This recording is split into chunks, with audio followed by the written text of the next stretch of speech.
अस्सलाम वालेकुम। पिछली वीडियो में हम लोगों ने पोलराइज्ड माइक्रोस्कोपी के बारे में पढ़ा। अब हम पढ़ेंगे फ्लोरेसेंस माइक्रोस्कोप। इंट्रोडक्शन।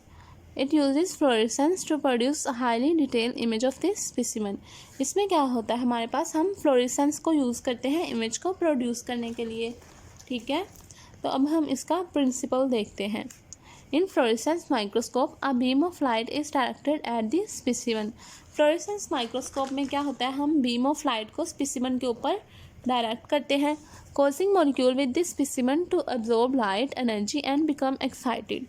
इसमें क्या होता है, जो स्पेसिमेन होता है ना, जैसे हमने ये स्पेसिमेन है, ठीक है, इसके ऊपर हमने लाइट डाली है तो इसके एटम्स जो क्या होंगे, इसके एटम्स जो हैं, हम लोग इस तरह देखते हैं, इसके एटम्स पहले यहाँ पे पड़े हुए थे, ठीक है, वो एक्साइट हो जाएंगे, ठीक है, एक्साइट होकर इस शेल में चले जाएंगे, ठीक है। लेकिन जब उनको एनर्जी मिली है, लेकिन जब उनको एनर्जी उनकी हमारे पास कम होना शुरू हो जाएगी तो वो क्या करेंगे, यहाँ से वापस इस शेल में वापस आ जाएंगे और एनर्जी को एमिट करेंगे, ठीक है। जो हम इमिटेड लाइट है ना उसको देखेंगे, ठीक है, उसको हम स्टडी करेंगे फ्लोरेसेंस माइक्रोस्कोप में। ऐसी सब्सटेंसेस जो फ्लोरेसेंस प्रोड्यूस करती हैं उनको हम देखते हैं फ्लोरेसेंस माइक्रोस्कोप में और उनको कहते हैं fluorophore. Working mechanism, as molecules return to their normal state they emit at a longer wavelength which can be detected using special kind of filters and detectors. जब हमारे पास जो लाइट हमारे पास जाती है ना, मतलब स्पेसिमेन के पास, वो शॉर्टर वेवलेंथ की होती है, ठीक है, जो स्पेसिमेन के साथ जाकर टकराती है वो शॉर्टर वेवलेंथ की होती है। लेकिन जो लाइट हमारे पास इससे वापस आती है ना, जो एमिट होती है, ठीक है, वो लॉन्गर वेवलेंथ की होती है, इस तरह से, ठीक है। और इसको हम फिल्टर्स और डिटेक्टर्स की मदद से विजुअलाइज कर सकते हैं। This produces highly detailed image of specimen with fluorescently labelled molecules appearing as a bright spot against a dark background. इसमें क्या होता है, जो इमेज होता है वो हमारे पास बहुत ब्राइट होता है और जो बैकग्राउंड क्या होता है, डार्क होता है, ठीक है। और इसमें इमेज क्या होती है, हाईली डिटेल्स, हमें सारी डिटेल्स पता लग जाती हैं, ठीक है।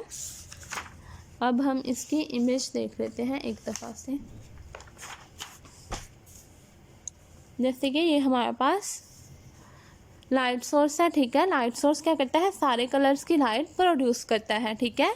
ये लाइट क्या करती है, एक्साइटेशन फिल्टर से गुजरती है। एक्साइटेशन फिल्टर का क्या काम होता है, एक्साइटेशन फिल्टर का काम जो होता है ना, वो सारी जो लाइट गुजर रही है उसको एक्साइट करना होता है, ठीक है, ताकि वो जाके आगे एलिमेंट्स को एक्साइट कर सके, ठीक है। लाइट सोर्स के बाद लाइट गुजरी एक्साइटेशन फिल्टर के अंदर से, उसके बाद ये जाकर किसके ऊपर टकराएगी, डाइकोरिक मिरर। डाइकोरिक मिरर को डुअल बैंड मिरर भी कहते हैं, ठीक है, डुअल बैंड मिरर। इसमें क्या होता है, अगर फर्ज करें इसकी एक लाइट की वेवलेंथ है 620 नैनोमीटर, ठीक है, और एक की है 700 नैनोमीटर, तो इसमें हमारे पास क्या होगा, ये 620 वाली है ना, वो हमारे पास क्या हो जाएगी, इससे रिफ्लेक्ट हो जाएगी, और 700 नैनोमीटर वाली जो वेवलेंथ है ना, वो हमारे पास क्या होगी, इसके अंदर से पास हो जाएगी। मतलब ये ऐसा मिरर है जो डिफरेंट वेवलेंथ्स पे दो तरह के इफेक्ट शो करता है, इसलिए इसको डाइकोरिक कहते हैं। मतलब अगर एक वेवलेंथ पे वो लाइट को अपने अंदर से गुजरने दे रहा है और दूसरी वेवलेंथ पे वो अपने अंदर लाइट को गुजरने नहीं दे रहा, उसको रिफ्लेक्ट कर रहा है। तो हमारे पास जब लाइट आती है तो उसकी वेवलेंथ क्या आती है, कम होती है।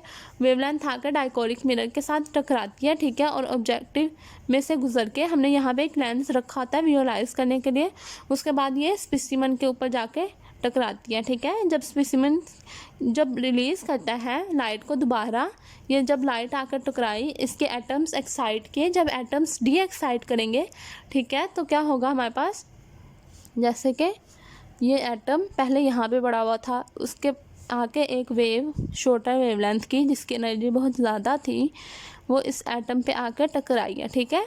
जब इस एटम पे आकर टकराएगी, ये एटम एक्साइट हो जाएगा, एक्साइट होकर ऊपर वाले शेल में चला जाएगा, ठीक है। जब ये दोबारा डी एक्साइट होगा ना, तो फिर इसमें दोबारा आ जाएगा इसी शेल में जिसका ये था, और जब ये लाइट इमिट करेगा वो बड़ी वेवलेंथ की होगी, ठीक है, और उसकी एनर्जी क्या होगी, कम होगी।